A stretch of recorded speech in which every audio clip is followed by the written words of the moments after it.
Please मेरा bag ऊपर जा दो।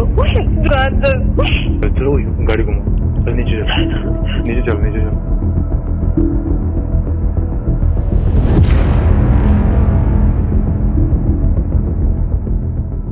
तीर्थ नगरी उत्तराखंड के ऋषिकेश में एक ऐसा पाप हुआ है दोस्तों, जिसने भाजपा के हिंदू हितैषी होने की तमाम पोल पट्टी खोल कर रख दी है।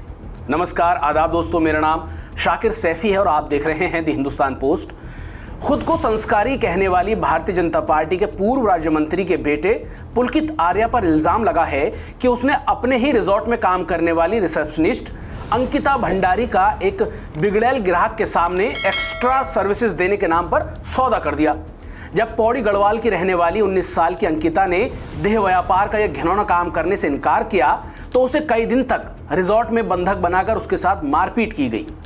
हरिद्वार बीजेपी के नेता विनोद आर्या का बेटा पुलकित आर्या, उसकी गैंग में शामिल रिजॉर्ट का मैनेजर सौरभ भास्कर और अंकित गुप्ता का मन तब भी शांत नहीं हुआ तो इन तीनों ने इस लाचार बेबस लड़की की हत्या कर शव को नहर में फेंक दिया।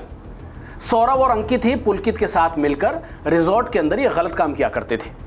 अपनी इसी रणनीति के तहत इस गिरोह ने अपना ये जाल अंकिता पर भी फेंकना शुरू कर दिया था, लेकिन अंकिता उनके इस जाल में नहीं फंसी। उत्तराखंड की ये गरीब पहाड़ी बेटी अंकिता भंडारी 18 सितंबर को रिजॉर्ट से रहस्यमय तरीके से गायब हुई थी।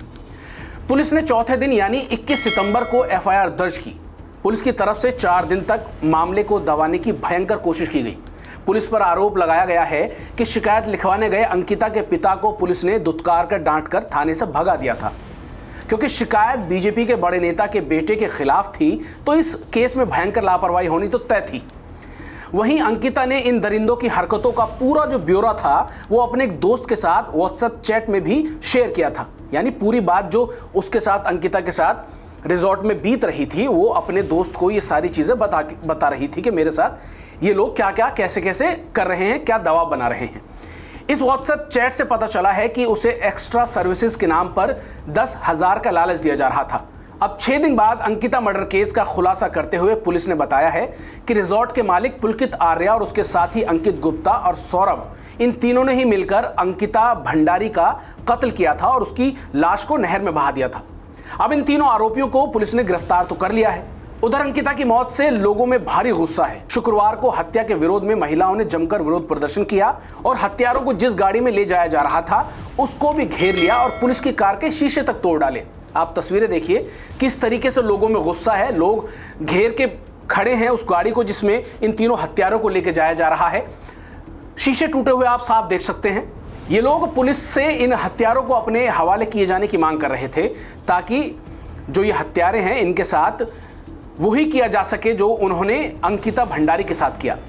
अब उत्तराखंड में हुई इस दरिंदगी पर कई सवाल खड़े हो रहे हैं। सवाल प्रदेश में बीजेपी की पुष्करधामी सरकार के साथ साथ देश के प्रधानमंत्री नरेंद्र मोदी और गृह मंत्री अमित शाह से भी पूछ रहे हैं। लोग सवाल खड़े हो रहे हैं इन तीनों पर, क्योंकि लोग कह रहे हैं कि क्या यही बीजेपी के बेटी पढ़ाओ बेटी बचाओ के नारे का असली रूप है।